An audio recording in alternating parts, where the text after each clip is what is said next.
आपदामपहर्तारं दातारं सर्वसम्पदां लोकाभिरामं श्रीरामं भूयो भूयो नमाम्यहम्। भक्तिभक्त भगवंत गुरु चतुर्नाम बपु एक, इनके पद वंदन किए नासत विघ्न अनेक।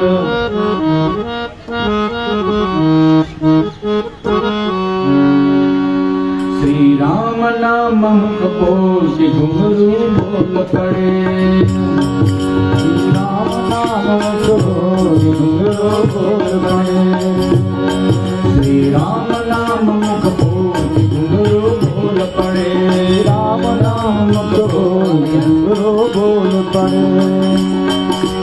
अनहद माने ढोल घुंघरू बोल पड़े, अनहद माने ढोल घुंघरू बोल पड़े, राम नाम मुख पोष घुंघरू बोल पड़े, श्री राम नाम मुख पोष घुंघरू बोल पड़े।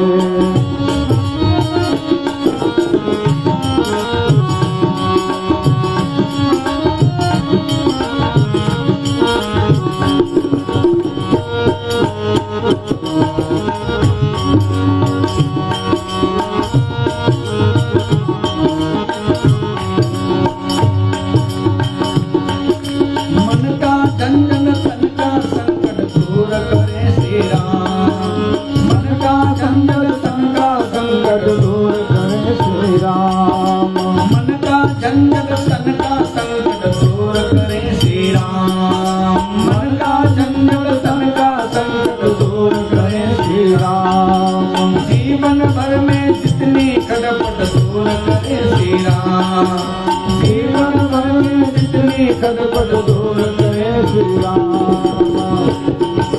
घूंघट का पट खोल घुंघरू बोल पड़े, घूंघट का पट खोल घुंघरू बोल पड़े, घूंघट का पट खोल घुंघरू बोल पड़े। अनहद बाजे ढोल घुंघरू बोल पड़े, अनहद बाजे ढोल घुंघरू बोल पड़े।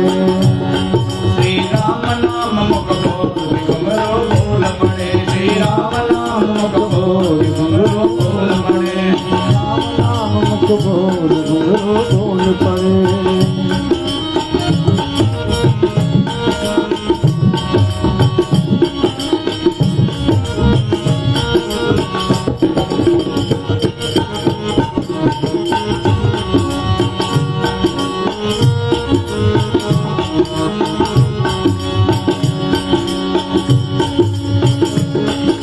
उठत बैठत सोवत जागत राम भजो श्री राम, उठत बैठत सोवत जागत राम भजो श्री राम, उठत बैठत सोवत जागत राम भजो श्री राम, उठत बैठत सोवत जागत राम भजो श्री राम।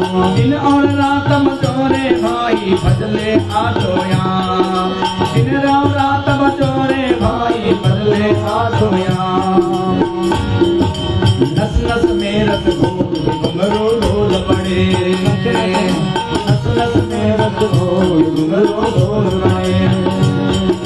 अनहद बाजे ढोल घुंघरू बोल पड़े, अनहद बाजे ढोल घुंघरू बोल पड़े। राम नाम मुख पोष घुंघरू बोल पड़े, श्री राम नाम मुख पोष घुंघरू बोल पड़े, राम नाम मुख पोष घुंघरू बोल पड़े।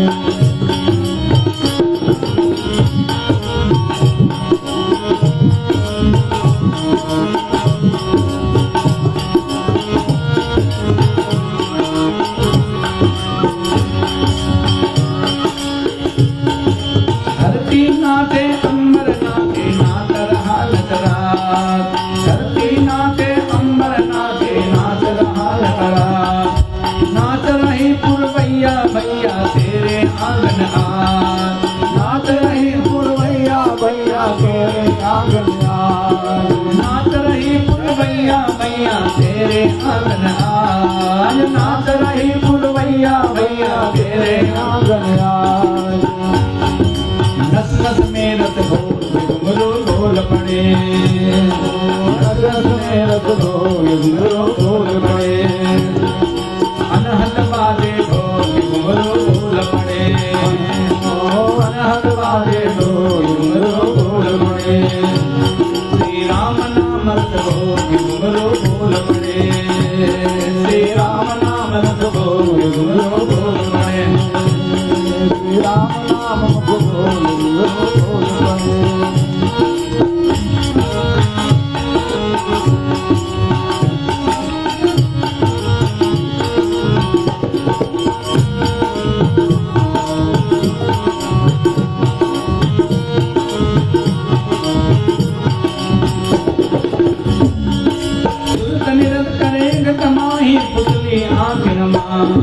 सुल्तान निरत करे घटमाही पुतली आंखन माई, दास माव निर्दोष नाच रे तेरे नलन माई। नाच न देखम जोग घुंघरू ढोल पड़े, नाच न देखम जोग घुंघरू ढोल पड़े, अनहद बाजे ढोल घुंघरू ढोल पड़े, अनहद बाजे ढोल घुंघरू ढोल पड़े। श्री राम नाम रत घुंघरू ढोल पड़े, श्री राम नाम घुंघरू ढोल पड़े, अनहद बाजे ढोल घुंघरू ढोल पड़े, अनहद बाजे ढोल घुंघरू ढोल पड़े, घुंघरू ढोल पड़े, घुंघरू ढोल पड़े। जय जय श्री सीताराम, सियावर रामचंद्र भगवान की जय। श्री गुरु चरण सरोज रज निज मन मुकुर सुधारी। कल इसमें हमने थोड़ा प्रकाश किया था। अपने मन रूपी जो कांच है इसको जब तक साफ नहीं करेंगे तब तक अपना चेहरा नजर नहीं आता है। तो भगवान सभी चाहते हैं कि चेहरा हमारा साफ दिखे, लेकिन मन रूपी जो दर्पण है अगर अंदर से बाहर से मैला हो जाता है तो हमारा चेहरा नहीं दिखता। इसलिए तुलसीदास जी कहते सबसे पहले अपने मन रूपी कांच को निर्मल रखो। अंदर जब उसमें कुछ पानी घुस जाता है तो भी अंदर साफ नहीं दिखता है, बाहर धूल भर जाती है तो भी चेहरा साफ नजर नहीं आता है। तो ये शरीर रूपी जो निर्मल कांच है इसको बाहर से अंदर से हमेशा साफ रखें। इसलिए कहते नम निर्मल मुकुर सुधारी, बरनौ रघुबर बिमल जसो, जोदायको फलचारी। बिमल, संसार में कहीं भी जाएंगे आपको मल ही मिलेगा। माया मोह ममता में ये सब मल ही भरा हुआ है, इसमें कुछ तत्व मिलेगा मिलने वाला नहीं है। तत्व तो मात्र ईश्वर तत्व है, भगवान तत्व है। अब उसमें हम लोग अग्रसर नहीं हो पाते। संसार के इस मल रूपी तत्व को ही प्रधान मानकर हम चल रहे हैं। इसलिए अपने मन रूपी मल को निर्मल करने, मन को निर्मल करें और ईश्वर तत्व की प्राप्ति के लिए प्रयास करें। ईश्वर तत्व ही प्रमुख तत्व है। जीव तत्व, प्रकृति तत्व और ईश्वर तत्व, तीन ही तो तत्व है। जीव तत्व तभी सत्य है जब ईश्वर से मिला हो। प्रकृति तत्व तभी सही है जब ईश्वर से जोड़ के देखा जाए, और ईश्वर तत्व तो है ही। विष्णु सहस्त्र नाम में सबसे पहला नाम आता है ओम विश्वाय नमः। भगवान विष्णु को विश्व माना है। हे प्रभु आप विश्व हैं। 1008 में भगवान का पहला नाम है विश्व। तो विश्व में तो आप भी हैं और हम भी हैं। अब विश्व में तो पूरा ब्रह्मांड है। इस हमारे लाइव मोबाइल के माध्यम से भी काफी दूर दूर से लोग जुड़े हुए हैं, अमेरिका, कनाडा इत्यादि से। इस विश्व में तो अमेरिका भी आएगा, कनाडा भी आएगा, ऑस्ट्रेलिया भी आएगा, हर जगह विश्व में जुड़ा हुआ है। इसलिए विश्व भगवान का रूप है। और लक्ष्मी का ओम प्रकृति नमः विकृति नमः, पहला नाम लक्ष्मी जगह प्रकृति नमः करके लिया जाता है अष्टोत्तर शत में। इसका मतलब पहले विष्णु भगवान विश्व हैं तो प्रकृति लक्ष्मी उनकी पत्नी है। अगर हम प्रकृति से विरोध करेंगे तो परमात्मा भी हमसे नाराज हो जाएंगे। ये प्राकृतिक जीवन प्रकृति लक्ष्मी है, तो ये विश्व विष्णु भगवान नारायण है, वही राम है, वही कृष्ण है, वही नारायण है। अगर विश्व से हमको संबंध जोड़ना है तो प्रकृति से भी हमें संबंध रखना पड़ेगा। इसलिए प्राकृतिक जीवन ही हमें जीने का प्रयास करना चाहिए। जैसे वर्णव रघुवर विमल जसो, भगवान का विमल जस है। विमल जस मतलब किसी प्रकार का लेस मात्र भी भगवान में दोष नहीं है। भगवान का शरीर हमेशा निर्दोष रहता है, भगवान के शरीर में कोई दोष नहीं, इसलिए विमल जस, भगवान का जस विमल है। और जो दायक फल चार फल है ना, धर्म, अर्थ, काम और मोक्ष। चार फलों में सबसे पहला फल है धर्म। अगर धर्म रूपी फल हमारे साथ में है तो अर्थ भी हम धर्म के माध्यम से, काम भी धर्म के माध्यम से, मोक्ष भी धर्म के माध्यम से। अगर हमने सबसे पहले मजबूती से धर्म को पकड़ लिया है तो अर्थ, काम और मोक्ष हमारे हाथ में है। लेकिन हम धर्म को नहीं पकड़ना चाहते, हम पकड़ना चाहते हैं अर्थ को, और अर्थ तो विपत्ति भी लेके आती है। धर्म हमेशा आपको सुखी बनाने का प्रयास करता है धर्म, लेकिन संपत्ति आपको सुख भी देती है, दुख भी देती है। लेकिन धर्म के आधार पर जो हम संपत्ति प्राप्त करते हैं वो दुख नहीं देती है। राम राज्य भगवान ने, यद्यपि लंका सोने की लंका थी, लेकिन उस समय सर्वश्रेष्ठ राज्य में अयोध्या भी रखा गया। भले अयोध्या सोने की अयोध्या नहीं थी, सोने की लंका थी, अयोध्या नगरी तो सामान्य चल, फिर भी नाम अयोध्या का लिया जाता है, अर्थात वैभवशाली नगर का नाम नहीं आता राम राज्य में। इसी प्रकार जीवन में अगर हमारे हृदय में भगवान विराजमान है, राम विराजमान है, तो कोई जरूरत नहीं हमें नाना प्रकार के वैभव की। भगवान की दृष्टि हमारे ऊपर हो, भगवान का निवास हमारे ऊपर हो, यही हमारे लिए श्रेष्ठ है। इसलिए फल चार फल हमें प्राप्त करना है जीवन में। प्रथम फल के रूप में हमें धर्म को स्वीकारना है। और बुद्धिहीन तनु जान के, हम बुद्धिहीन हैं, हमारे पास समझ बहुत कम है। बचपन में हम खिलौनों में मस्त थे, बचपन में खिलौनों को हमने प्रधान समझा। जब थोड़े बड़े हुए, नहीं खिलौने में कुछ नहीं है, हमें तो इससे बढ़कर संसार में बहुत कुछ है। तो शास्त्र भी कहता है हमारे में, आप में एक ही शक्ति विद्यमान है। वो कौन शक्ति है? मुझ में राम, तुझ में राम, सब में राम समाया। मुझ में राम, तुझ में राम, सब में राम समाया। सबसे कर लो प्रेम, जगत में कोई नहीं पराया।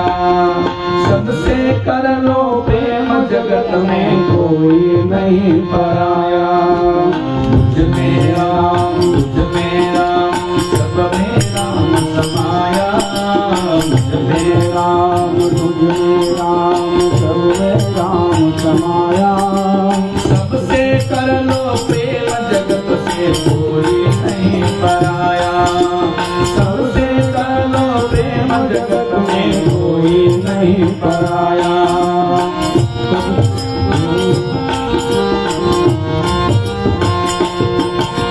जितने हैं संसार के प्राणी, सब में है एक ज्योति। जितने हैं संसार के प्राणी, सब में है एक ज्योति। एक बाग के पुष्प हैं सारे, एक माला के मोती। एक बाग के पुष्प हैं सारे, एक माला के मोती। सभी धर्मशास्त्र यही कहते हैं, संसार एक बगीचा है। संसार के सभी मानव फूल की तरह है, अलग अलग कलर के फूल। जब हम किसी गार्डन में जाते हैं, हम ये सोचते हैं कि हमको अलग अलग रंग के फूल दिखाई पड़े। तो मनुष्य शरीर भी इसी प्रकार है, अलग अलग कलर के, अलग अलग स्वभाव वाले हैं। इसको क्या कहते हैं? एक एक बाग के पुष्प हैं सारे, एक माला के मोती। एक बाग के पुष्प हैं सारे, एक माला के मोती। ना जाने किस मूर्ख ने हो, ना जाने किस मूर्ख ने लड़ना हमें सिखाया। सबसे कर लो प्रेम, जगत में कोई नहीं पराया। सबसे कर लो प्रेम, जगत में कोई नहीं पराया। तुझ मेरा सब में राम समाया। मुझ में राम, तुझ में राम, सब में राम समाया।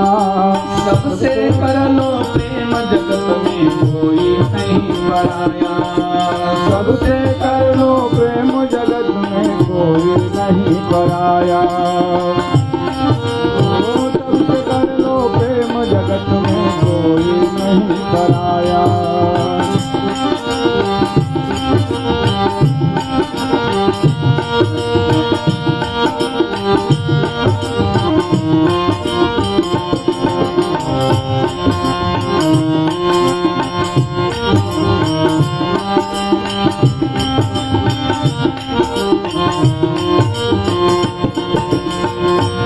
हमारे जगत पिता एक हैं और जगन माता भी एक ही हैं। हम सारे उन्हीं के संतान हैं। जैसे जितने हैं संसार के प्राणी, एक बाप के बेटे सारे, एक हमारी माता। एक बाप के बेटे सारे, एक हमारी माता। एक बाप के बेटे सारे, एक हमारी माता। एक बाप के बेटे सारे, एक हमारी माता। दाना पानी देने वाला एक हमारा दाता। दाना पानी देने वाला एक हमारा दाता। दान पानी देने वाला एक हमारा दाता। भूल गए उस परम पिता को, भूल गए उस परम पिता को, जिसने हमें बनाया। सबसे कर लो प्यार, जगत में कोई नहीं पराया। सबसे कर लो प्यार, जगत में कोई नहीं पराया। तुझ में राम, तुझ में राम, सब में राम समाया। मुझ में राम, तुझ में राम, सब में राम समाया। सबसे कर लो प्यार, जगत में कोई नहीं पराया। सबसे कर लो प्यार, जगत में कोई नहीं पराया। सबसे कर लो प्यार, जगत में कोई नहीं पराया।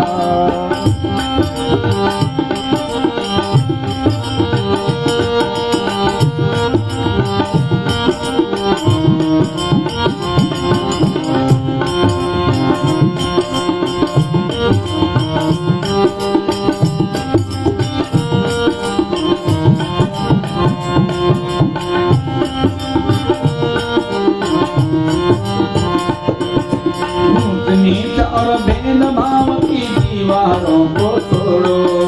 ऊंच नीच और भेदभाव की दीवारों को तोड़ो। पिछला जमाना तुम भी बदलो, बुरी आदतें छोड़ो। पिछला जमाना तुम भी बदलो, बुरी आदतें छोड़ो। जियो और जीने दो सबको, जियो और जीने दो सबको, यह सिद्धांत बनाया। सबसे कर लो प्यार, जगत में कोई नहीं पराया। सबसे कर लो प्यार, जगत में कोई नहीं पराया। तुझ में राम, तुझ में राम, सब में राम समाया। तुझ में राम, तुझ में राम, सब में राम समाया। सबसे कर लो प्यार, जगत में कोई नहीं पराया। सबसे कर लो प्यार, जगत में कोई नहीं पराया। सबसे कर लो प्यार, जगत में कोई नहीं पराया। सबसे कर लो प्यार, जगत में कोई नहीं पराया। सियावर रामचंद्र की जय। तुझ मेरा, मुझे मेरा, सबके शरीर में तो भगवान ही विद्यमान है। ये चरितार्थ किया किसने? भक्त प्रहलाद ने। अरे आपके शरीर में ही नहीं, इस खंभे में भी वही भगवान विद्यमान है। ये धारणा मन में होनी चाहिए। अगर मन में इस प्रकार की धारणा है तो भगवान तो भाव के भूखे हैं। भगवान भी कहते हैं कि हे अर्जुन, मैं भाव का मैं भूखा हूँ, भाव से मुझको भजे तो भव से बेड़ा पार है। भाव का भूखा हूँ मैं, भाव ही बस एक सार है। भाव से मुझको जो भजे तो भव से बेड़ा पार है। अगर भाव है तो उसी में भगवान विद्यमान है। ना हम बसाने वैकुंठे, भगवान कहते हैं न तो मैं वैकुंठ में हूँ, योगी नाम हृदय न तो मैं योगियों के हृदय में हूँ। मद भक्ता यत्र गायंती, मेरे भक्त मेरा जहाँ गान करते हैं गुणगान, वहीं तत्तिष्ठामि नारद देवर्षि जी, मैं वहीं निवास करता हूँ। इसलिए जहाँ पर भक्तों का गान होता है वहीं भगवान का निवास होता है। इसलिए धर्म अर्थ फल, चार फल भगवान के द्वारा ही हमें प्राप्त होने चाहिए। भगवान के साथ जोड़ करके, धर्म के साथ जोड़ करके हम अर्थ और काम का सेवन करते हैं तो उसके लिए मोक्ष का दरवाजा खुला रहता है। लेकिन धर्म को छोड़ करके अगर हम अर्थ उपार्जन करें, मात्र अपनी कामनाओं को पूर्ण करें, उसके लिए मोक्ष का दरवाजा भी बंद रहता है। कोई भी संसार का काम करें लेकिन धर्म का रास्ता मत छोड़ें। इसलिए भगवान का विमल जस, भगवान राम का जो जस है, उनका जस को हमेशा गान करना चाहिए और भगवान के उन चरित्रों को अंगीकार करना चाहिए। जीवन भगवान राम से है और रामायण हमें जीने सिखाती है और महाभारत भागवत हमें मरना सिखाता है। रामायण और महाभारत विशेष ग्रंथ है। जीना और मरना ये दोनों शास्त्रों में लिखा गया है। इसलिए बुद्धिहीन तनु जानिके सुमिरौ पवन कुमार, बल बुद्धि विद्या देहु मोहि हरो कलेश विकार। सबसे पहले यहाँ आता है क्लेश और विकार। बस यही हमें निर्बल बनाती है। यही निर्मल बुद्धि अर्थात विमल बुद्धि, ये क्लेश और विकार है। क्लेश कौन है? क्लेश 5 प्रकार के क्लेश होते हैं। सबसे पहला क्लेश है अविद्या, मतलब अज्ञानता। हम ज्ञान तो प्राप्त करते हैं। आजकल का ज्ञान क्या है? आजकल का ज्ञान है मात्र परसेंटेज। अच्छा, ज्ञान नहीं चाहिए, परसेंटेज चाहिए। चाहे ऑफिस जाए, चाहे दफ्तर जाए, चाहे माँ बाप भी यही पूछे कितना परसेंटेज आया, कितना ज्ञान है, ये नहीं कोई ले देखता है परसेंटेज कितना है। क्लास वाले, ट्यूशन वाले भी यही सोचते हैं आपका लड़का हमारे यहाँ अगर ट्यूशन क्लास करेगा तो परसेंटेज अच्छा आएगा। मतलब उनका भी लक्ष्य है परसेंटेज अच्छा आना। तो आजकल विद्या भी गायब हो गई, परसेंटेज में डिपेंड हो गया है संसारी। सबसे पहले तो अविद्या है। अविद्या मतलब हमें ज्ञान न होना। हमें क्या करना चाहिए, हमें क्या खाना चाहिए, कहाँ जाना चाहिए, क्या नहीं करना चाहिए, और कितने बजे उठना चाहिए, कितने बजे सोना चाहिए, कितने बजे भोजन करना चाहिए, कितने बजे नाश्ता करना चाहिए, ये ज्ञान भी हम लोग आजकल नहीं दे पाते हैं बच्चों को। और ये इसे कहते हैं अविद्या। तो अविद्या पहले तो खुद को जानकारी नहीं है तो बच्चों को कहाँ से हम जानकारी दें? पहले तो खुद की जानकारी होनी चाहिए। तो अविद्या। दूसरा है अस्मिता, मैं ही सब कुछ हूँ, मैं ही विद्वान हूँ, मैं ही ज्ञानी हूँ, मैं ही भाग्यशाली हूँ। उसके हमारे सामने तुम कुछ नहीं हो, हमारी बराबरी तुम नहीं कर सकते हो, तुम्हारी इतनी औकात नहीं है। अर्थात अपने आप को श्रेष्ठ समझना, इसी को कहते हैं अस्मिता। मैं जो हूँ बहुत कुछ हूँ, तुम जो हो कुछ नहीं हो हमारे सामने। और दूसरा है राग। राग होता है, राग और विराग दो चीज होता है। राग होता है संसार से मिलना, विराग होता है संसार से अलग। और इसको शास्त्रों ने कहा कि राग और विराग को इसको 2 आंखें कही गई है। अंदर की आंखें, अंदर की नजर, बाहर की आंखें तो है ही तो, लेकिन अंदर की आंख भी जो है राग विराग नयन उरगारी, ये 2 नयन है, ये उर अंदर है। तो इसलिए राग संसार से मिलने का ही एक मिलने की प्रक्रिया को राग कहते हैं। किसी से अकाट्य दोस्ती हो उसी में राग उत्पन्न होता है। और ये राग भी अच्छा नहीं, संसार से उतनी दोस्ती करें जितना हमें जरूरत हो। और द्वेष, राग और द्वेष ये द्वंद्व है। राग मतलब मिलना, द्वेष मतलब अलग। राग और द्वेष भी हमारे जीवन में बाधक है। द्वेष किसी से दुश्मनी, झगड़ा, क्रोध इत्यादि उत्पन्न करने के लिए द्वेष होता है। तो न कोई मित्र है न कोई शत्रु है संसार में। भगवान ने भी गीता में कहा कि सम शत्रु च मित्रे च तथा मानापमानयो। अरे प्राणी, शत्रु और मित्र भाव में सम भाव रखो, मान अपमान को भी तुम सम समझो। और यही मन में रखो कि जो भी है सब ईश्वर प्रदत्त है। लेकिन हम राग और द्वेष इसी द्वंद्व में पड़े हुए हैं। वो हमारा है, वो मेरा नहीं है। ये मेरा है और ये शत्रु है, ये मित्र है। और इसी सुख दुख के कारण हम परेशान हैं। जैसे समझ लीजिएगा, आपका कोई सगा लगा मित्र आपसे बरसों बाद मिलने आवे, जिगरी दोस्त रहा हो बचपन का, उसके लिए आप कोशिश करेंगे उसको एयरपोर्ट या स्टेशन तक हम उसको लिवाने जाएं, क्योंकि अपना है। वही उसी जगह पर कोई पराया आदमी आवे कि मैं आपके यहाँ आ रहा हूँ, कैसे आना है, तो आप उसको एड्रेस बताएंगे। उसको लिवाने के लिए न तो एयरपोर्ट जाएंगे न तो कहीं स्टेशन जाएंगे, क्योंकि अपना नहीं है। अपने लिए हम इतना दूर तक जाएंगे, दूसरे को उसका लिवाने के जाना पड़े तो हमें कष्ट होता है। इतनी भीड़ भाड़ में गर्मी में कौन जाए उसको लेना। उसको एड्रेस बताएंगे, ओला करके आना, रिक्शा करके आना। लेकिन अपना होगा तो आपको उतना दूर तक जाने में आपको कष्ट अनुभव नहीं होगा, क्योंकि अपना आदमी है। लेकिन दूसरे के लिए जाना पड़े तो आपको कष्ट होगा। तो यही मन का धर्म है। सुख दुख जो होता है मन का धर्म है। कोई रात बिरात आपके घर में आवे, मतलब आप गांव में हो, बम्बई में तो सब व्यवस्था आजकल गायब हो गए, अतिथि सेवा इत्यादि।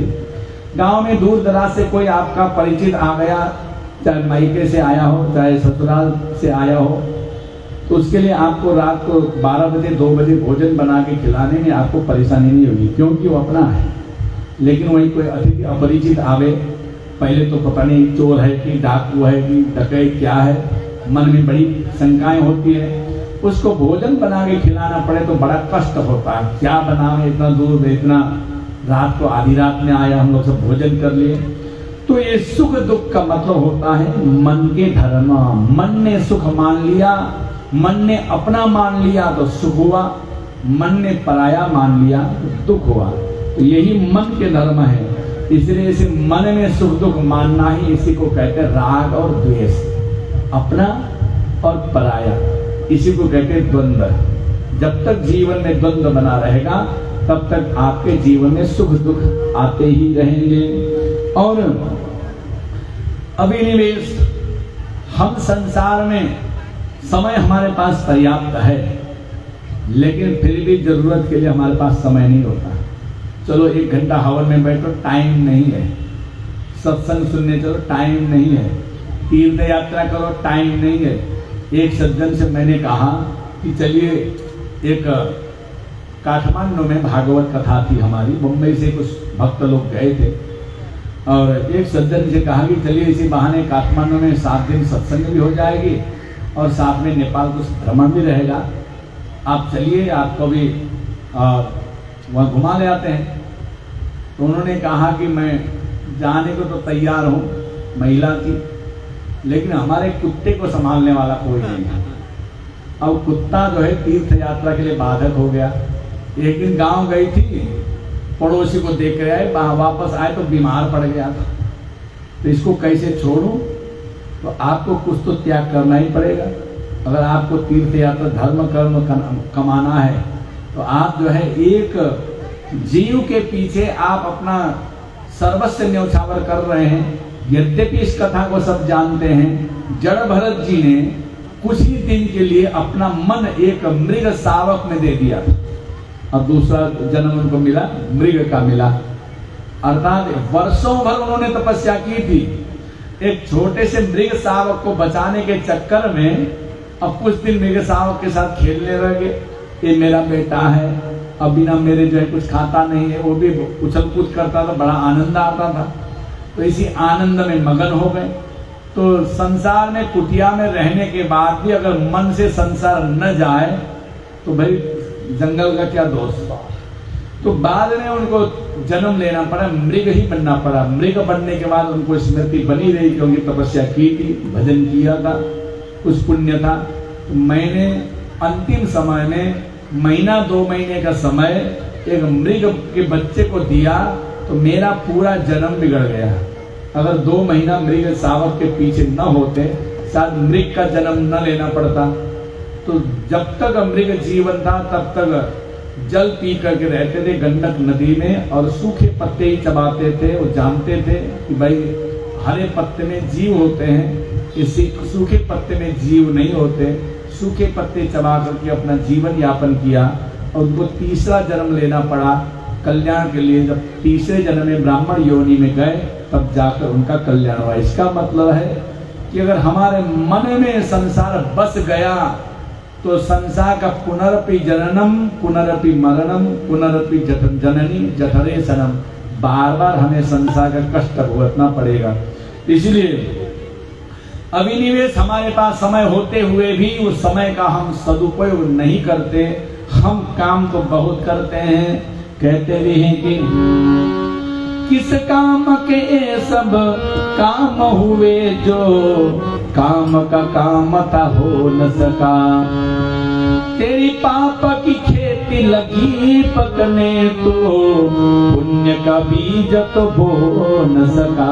किस काम के सब, हमने संसार में बहुत काम किए लेकिन जिस काम के लिए हम आए हैं, जिस काम के लिए भगवान से हमने प्रतिज्ञा की थी, भगवान मैं संसार में आप ही के गुणगान के लिए मैं जा रहा हूँ, आप ही का भजन करने जाना है मुझे संसार में, इसके लिए हम संकल्प लेकर आए थे।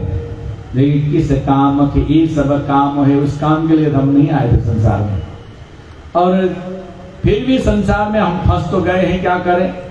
तो तेरी पाप की खेती लगी पकड़ने। संसार में हम अपने आप को तो चाहते कि हम सत्यवादी रहें और चाहे हम गलत भी करें तो उसका गलती का परिणाम हमें भुगतना न पड़े।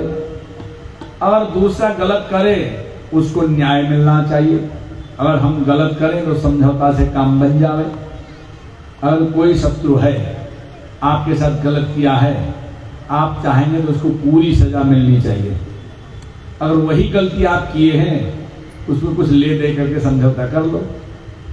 अपने लिए आप न्याय नहीं चाहते, आप अपने लिए समझौता चाहते हैं और दूसरे के लिए पूरा न्याय चाहते हैं। और न्याय भी ऐसा है कि सबसे कठोर से कठोर कानून इसके ऊपर लगना चाहिए। भले गलती छोटी ही क्यों न हो लेकिन उसका गलती का परिणाम उसको ज्यादा मिलना चाहिए। तो हम अपने लिए भी समझौता चाहते हैं, दूसरे के लिए हम न्याय चाहते हैं। और तेरी पाप की खेती लगी पकड़े, हम अपने बच्चों को भी झूठ बोलना सिखाते हैं। पड़ोसन कभी कभी मांगने आ जाती है उस पड़ोस से लोग घर में, तो कुछ लोग ऐसे होते हैं मांग तो लेते हैं लौटाते नहीं है। अब परेशान हो जाते हैं तो कभी मांगने बच्चे को सिखा पढ़ा के रखते हैं कि अगर कोई पड़ोसन आवे तो बता देना कि मम्मी घर में नहीं है। तो ठीक है, बच्चा खेल रहा था, पड़ोसन आई मम्मी घर में है, कहा कि नहीं है। अब वो जो है क्यों नहीं, कहाँ चली गई। तो जब और ज्यादा पूछने लगी और अंदर के कमरे में है, वो बोल रखी है कि कहीं बाहर चली गई। बच्चे तो कभी झूठ बोलते नहीं। अब वो जो है उसे सत्य बता दिया और जब चली गई पड़ोसन तो माँ आकर के उनके एक थप्पड़ जड़ती है, तुमने जो है तुमको जो सिखा दे क्यों नहीं बोला। अब बेचारा बच्चा डर गया। अब वो उसको झूठ, तुमने सत्य बोला इसलिए मार पड़ी। हम छोटे बच्चों को शुरू से ही गलती करना सिखाते हैं, हम सोचते हैं कि हम सही है। तो जीवन में कहीं ना कहीं हम गलती करते हैं। तेरी पाप की खेती लगी पकड़ने, तो उससे क्या होता है, आपका जो पुण्य मिलने वाला नहीं है। तो हमारे पाप जाने अनजाने में हम कर बैठते हैं। फिर भी हम सोचते हैं कि हमको पुण्य मिले। इसलिए हरऊ कलेश विकार, इसी को बोलते हैं कलेश।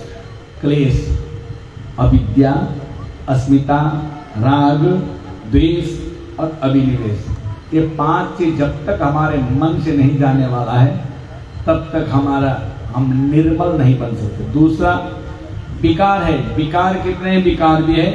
काम, षड विकार बोलते हैं। काम, क्रोध, लोभ, मोह, मद और मत्सर। काम तो जानते हैं कि जो संसार की सारी संपत्ति हमको ही मिलनी चाहिए, मैं ही संसार का सारा सुख हमको ही मिले, सारी संपत्ति हमको ही मिले तो मैं सुखी हो जाऊं। तो ये कभी सुख होने वाले नहीं है, क्योंकि कहते सभी चाहते हैं। धनहीन कहे धनवान सुखी, धनवान कहे सुख राजा को भारी। राजा कहे महाराज सुखी, महाराज कहे सुख इंद्र को भारी। धनहीन कहे, गरीब सोचता है कि हमसे धन सुखी तो धनवान होगा, लेकिन धनवान भी सोचता है कि मैं दुखी हूं, हमसे सुखी तो राजा होगा। राजा भी सोचता है कि मैं भी दुखी हूं, हमसे सुखी तो चक्रवर्ती सम्राट होगा। चक्रवर्ती सम्राट भी सोचता है कि मैं भी दुखी हूं, कि हमसे दुखी तो स्वर्ग का राजा इंद्र होगा। और महाराज कहे सुख इंद्र को भारी। इंद्र कहे चतुरानन सुखी, इंद्र भी सोचता है कि हमके सुखी तो ब्रह्मा जी होंगे, क्योंकि मैं तो सिर्फ स्वर्ग का राजा हूं और ब्रह्मा जी तो पूरे ब्रह्मांड के राजा हैं, तो ब्रह्मा सुखी होंगे। ब्रह्मा कहे और महादेव सुखी, ब्रह्मा भी सोचते हैं कि हमसे सुखी तो भोलेनाथ होंगे, लेकिन भोलेनाथ भी कहते मैं भी सुखी नहीं हूँ, हमसे सुखी तो भगवान है। तो लेकिन भगवान कहते क्या कहते हैं? हरि नाम बिना सब जग दुखियारी। जहाँ भगवान का नाम है वहीं सुख है, जहाँ भगवान का नाम नहीं है वहाँ दुख है। इसलिए काम संसार की सारी संपत्ति एक ही को सौंप दें भगवान, तो भी पूर्ण रूप से अपने आप को सुखी नहीं मानने वाला है। इसलिए सबसे पहले काम, दूसरा है क्रोध। क्रोध कब होता है? जो चीज हमें मिलना चाहिए वो हमें नहीं मिला, या हमें किसी ने प्रताड़ित किया, तब हमें क्रोध होता है। और काम, क्रोध और लोभ, मोह, ये भगवान ने भी कहा, समझाया, काम क्रोध तथा लोभ तस्मात् एतत् त्रयं त्यजेत। अगर संसार में सुखी रहना है, कामनाओं को छोड़ दो, क्रोध को भी त्याग दो और लोभ को भी त्याग दो, तो सुखी हो जाओगे। काम, क्रोध, लोभ, फिर मोह, अपने में ममता, फिर मद, अभिमान, घमंड, और मत्सर होता है कि दूसरे को परेशान करना।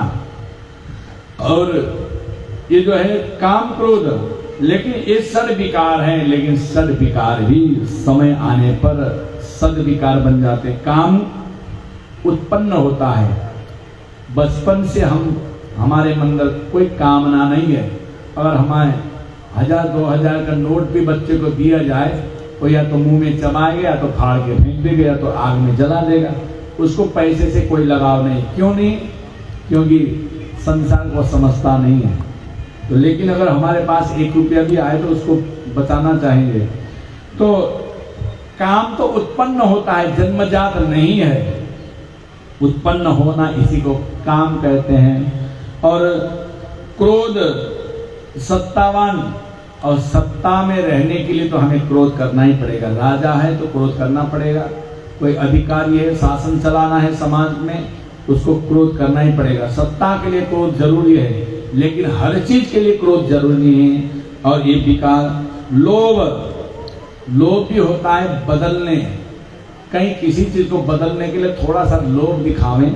तो जैसे बच्चा, दवा कड़वी होती है तो पीना नहीं चाहता है, तो दवा पिलाने के पहले कुछ मीठा चीज खिलाती है, तो ताकि दवा पी ले। तो चुपके से दवा पिलाते, मीठा का बहाना देकर वो तो खेल में व्यस्त है, इधर स्वाद तो मीठा का आया तो वह तुरंत दवा खिला देती है। एक विद्यालय में जब हम लोग संस्कृत विद्यालय में पढ़ते थे तो उसमें अलग अलग सब्जेक्ट हुआ करता था। तो एक व्यक्ति थोड़ा सा गलत रास्ते में चलने लगा था, तो उसने सोचा कि मैं आचार्य में किस विषय से मैं करूं, तो उसको पकड़ा दिया था वेदांत। वेदांत थोड़ा धर्मशास्त्र से रुचि रिलेटेड बातें उसमें रहती है, अनुचित उचित का व्यवहार उसमें रहता है। व्याकरण का था, उसको जो है वेदांत पकड़ा दिया। वेदांत उसको लोभ दिखाया गया, इससे तुम अगर पढ़ाई करोगे तो तुम्हें सर्विस भी मिल जाएगी, तुम्हारे लिए बहुत अच्छा होगा। तो हम लोगों का लक्ष्य तो था कि वो सुधर जाए, गलत मार्ग से थोड़ा धर्मशास्त्र के प्रति रुचि हो जाए, इसीलिए उसको लोभ दिखाया गया, तुम इसको पढ़ोगे तो तुम्हें कुछ ना कुछ लाभ मिलेगा। तो ये जो कहीं बदलने के लिए अगर हमको लोभ दिखाना पड़े तो अच्छा है, लेकिन लोभ अपने संसार के लिए अच्छा नहीं है। मोह से बढ़ना, परिवार घटने बढ़ने में हमें मोह होता है, कोई छूट गया, कोई चला गया, बड़ा मोह होता है, रोता चिल्लाता है, उसकी याद में बड़ा तड़पता है। और मद होता है, इसमें घटना, मद आदमी को, व्यक्ति को घटाती है। मद जिसको मतवाला, नशाओं में भी मद होता है।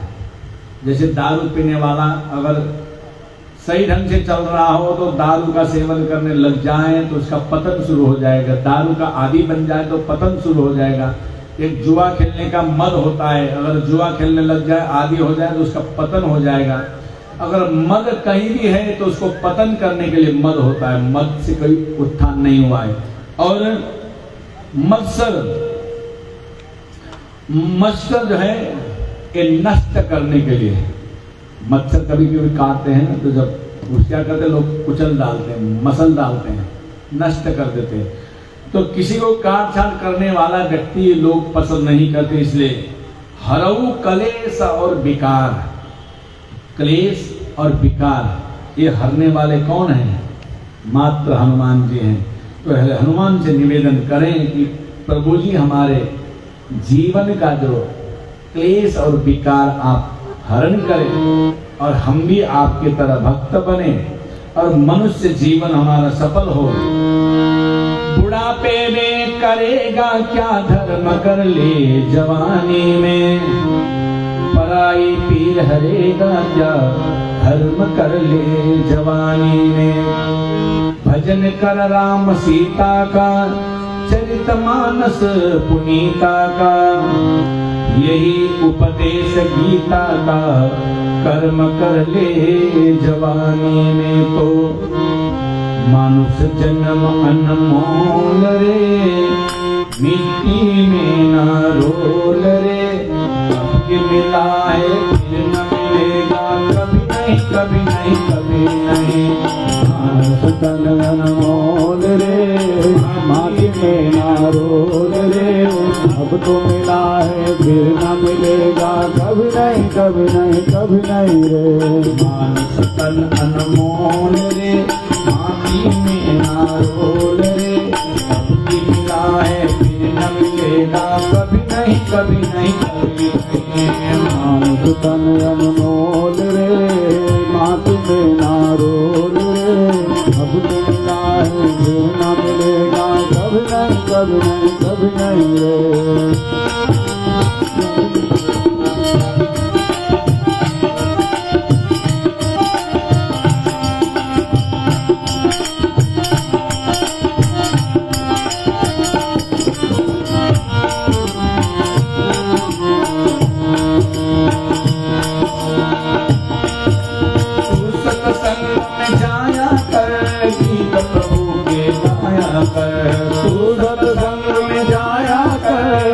प्रभु के गाया कर, सांझ सवेरे बैठक बंदे प्रभु का ध्यान लगाया कर, सांझ सवेरे बैठक बंदे प्रभु का ध्यान लगाया कर। नहीं लगता कुछ मोल रे, माटी में ना रोल रे, अब की मिला है फिर न मिलेगा, कभी नहीं कभी नहीं कभी नहीं।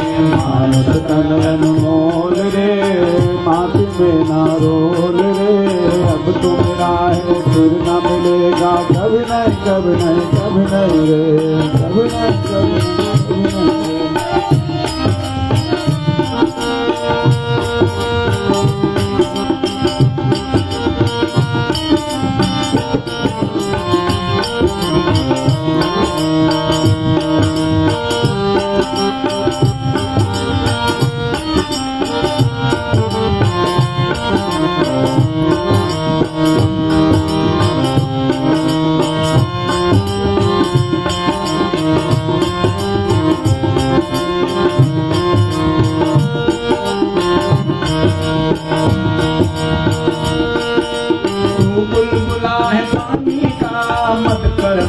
जवानी का तू बुलबुला है पानी का, मत कर मान जवानी का। एक कमाई कर ले बंदे पता नहीं जिंदगानी का। नेक कमाए कर ले बंदे पता नहीं जिंदगानी का। मन की आंखें खोल रे पानी में ना रोल रे, अब मिला है फिर न मिलेगा कभी नहीं कभी नहीं कभी नहीं। मन की आंखें खोल रे माथ में ना रोल रे, अब तो मिला है फिर न मिलेगा कभी नहीं कभी नहीं कभी नहीं रे। मान सकन अनमोल रे माटी में ना रोल रे, अब भी मिला है फिर न मिलेगा कभी नहीं कभी नहीं कभी नहीं। मान सकन अनमोल रे माटी में ना रोल रे, अब तो मिला है फिर न मिलेगा कभी नहीं कभी नहीं कभी नहीं रे।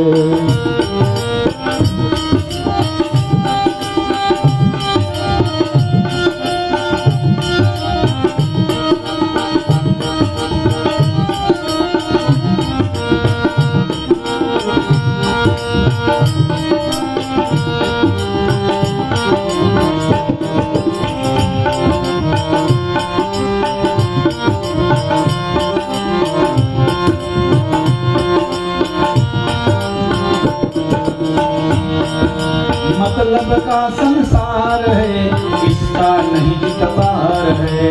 मतलब का संसार है इसका नहीं एतबार है। संभल संभल कर राख कदम फूल नहीं अंगार है। संभल संभल कर रखना कदम फूल नहीं अंगार है। मीठा सबसे बोल रे माटी में ना रोल रे, अब की मिला है फिर न मिलेगा कभी नहीं कभी नहीं कभी नहीं। मीठा सबसे बोल रे माटी में ना रोल रे, अब तो मिला है फिर न मिलेगा कभी नहीं कभी नहीं कभी नहीं रे। मान सकन अनमोल रे माटी में ना रोल रे, अब भी मिला है फिर न मिलेगा कभी नहीं कभी नहीं कभी नहीं। मान सकन अनमोल रे माटी में ना रोल रे, अब तो मिला है फिर न मिलेगा कभी नहीं कभी नहीं कभी नहीं रे।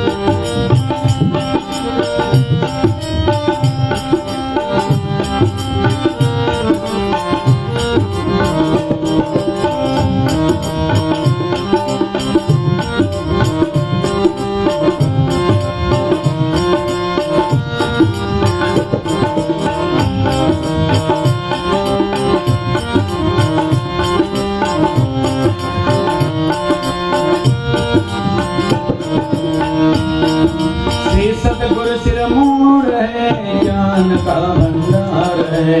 श्री सतगुरु सिर मोर है ज्ञान का भंडार है। जो कोई इनके शरण में आके करते बेड़ा पार है।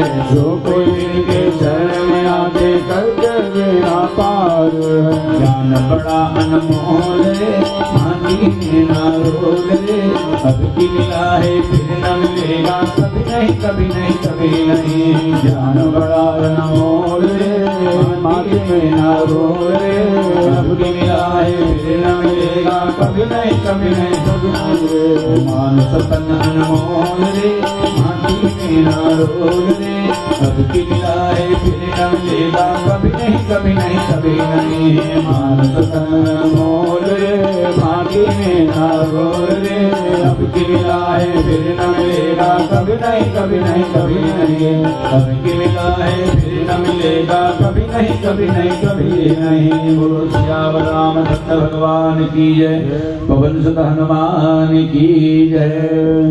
आज का कार्यक्रम यहीं पर